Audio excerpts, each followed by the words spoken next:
Black হোলের ব্যাপারে 3টি অবাক করা তথ্য। তো ভিডিওটি শুরু করার আগে আপনাদের বলে রাখি শুরু থেকে শেষ পর্যন্ত ভিডিওটি দেখবেন। ওকে, ব্ল্যাক হোলের ব্যাপারে 3টি অবাক করা তথ্য জানার আগে আপনাদের প্রথমে জানতে হবে ব্ল্যাক হোল বা কৃষ্ণগহ্বর কি। ব্ল্যাক হোল বা কৃষ্ণগহ্বর সম্পর্কে পৃথিবীর জ্যোতির্বিজ্ঞানীরা এ পর্যন্ত সামান্যই জানতে পেরেছেন। এটি এখন অভাবনীয় রহস্য। গ্যালাক্সি আগে নাকি ব্ল্যাক হোল আগে? এই প্রশ্নটি বিজ্ঞানীদের কাছে এখনো ডিম আগে না মুরগি আগে জাতীয় ব্যাপার হয়ে দাঁড়িয়েছে। সাধারণত বড় বড় নক্ষত্র তাদের বিবর্তনে সর্বশেষ পরিণতিতে সুপারনোভা বিস্ফোরণের মাধ্যমে ব্ল্যাক হোল সৃষ্টি করে। নক্ষত্র যখন তার জ্বালানি পুড়িয়ে শেষ করে ফেলে তখন নক্ষত্র সংকুচিত হতে থাকে এবং অনেক বেশি সংকুচিত হয়েও ব্ল্যাক হোলের জন্ম দেয়। এই সংকুচিত হওয়ার মাত্রা প্রচন্ড অবাক হবার মতো। উদাহরণস্বরূপ সূর্যের ব্যাসার্ধ প্রায় 7 লক্ষ কিলোমিটার। এই বিশালাকার আয়তনকে যদি কোনোভাবে মাত্রা 3 কিলোমিটার নামিয়ে আনা যায় তাহলে সেটি একটি ব্ল্যাক হোলে পরিণত হবে। বা ধরুন আমাদের পৃথিবীকে যদি চেপে চুপে মাত্র 8.7 মিলিমিটার ব্যাসার্ধে বানানো যায় তাহলে পৃথিবীও হতে পারে একটি ক্ষুদ্র ব্ল্যাক হোল। এই দুটো উদাহরণ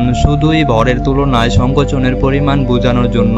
বাস্তবে সূর্য কিংবা পৃথিবী কোনোভাবে কৃষ্ণগহ্বর বা ব্ল্যাক হোল হতে পারবে না। নক্ষত্রের জ্বালানি পুড়ে শেষ হয়ে গেলে সেটি অভ্যন্তরে প্রচন্ড তাপ আটকা পড়ে এবং ঘনত্ব ক্রমে বাড়তে বাড়তে একটা বিশাল উজ্জ্বল এবং স্বল্পস্থায়ী বিস্ফোরণ সুপারনোভা ঘটে। এই বিস্ফোরণের পর নক্ষত্রের অবশিষ্টাংশের ভর মাস যদি সূর্যের ভরের চেয়ে কমপক্ষে 3 গুণ 3 টাইম মোর বেশি থাকে। প্রচন্ড সংকোচন তাই হয়ে ওঠে ব্ল্যাক হোল। এখন পর্যন্ত ব্ল্যাক হোলের কোনো প্রত্যক্ষ দর্শন পাওয়া যায়নি, কারণ এর থেকে আলো বিচলিত হতে পারে, যে কারণে একে দেখা সম্ভব নয়। এর মহাকর্ষীয় শক্তি এতই তীব্র যে কোনো কিছুতেই তার ভিতর থেকে বের হতে দেয় না। এমনকি আলো নয়, কিন্তু এর উপস্থিতির প্রমাণ আমরা পরোক্ষভাবে পাই। নাম্বার 1, আমাদের মিল্কি ওয়ে গ্যালাক্সিতে সম্ভবত একটা ব্ল্যাক হোল আছে। কিন্তু আতঙ্কিত হবেন না, পৃথিবী বিপদে নেই। জ্যোতির্বিজ্ঞানীরা আমাদের মিল্কি ওয়ের মধ্যে যে প্রধান ব্ল্যাক হোলটিকে পৃথিবী থেকে অনেক আলোকবর্ষ দূরে বলে মনে করেন। নাম্বার 2, মৃতপ্রায় নক্ষত্রের নাক্ষত্রিক ব্ল্যাক হোলের দিকে নিয়ে যায়। বৃহৎ নক্ষত্রের মৃত্যু ব্ল্যাক হোলের দিকে পরিচালিত করে, কারণ একটি নক্ষত্রের মধ্যাকর্ষণ নক্ষত্রের প্রাকৃতিক চাপকে চাপিয়ে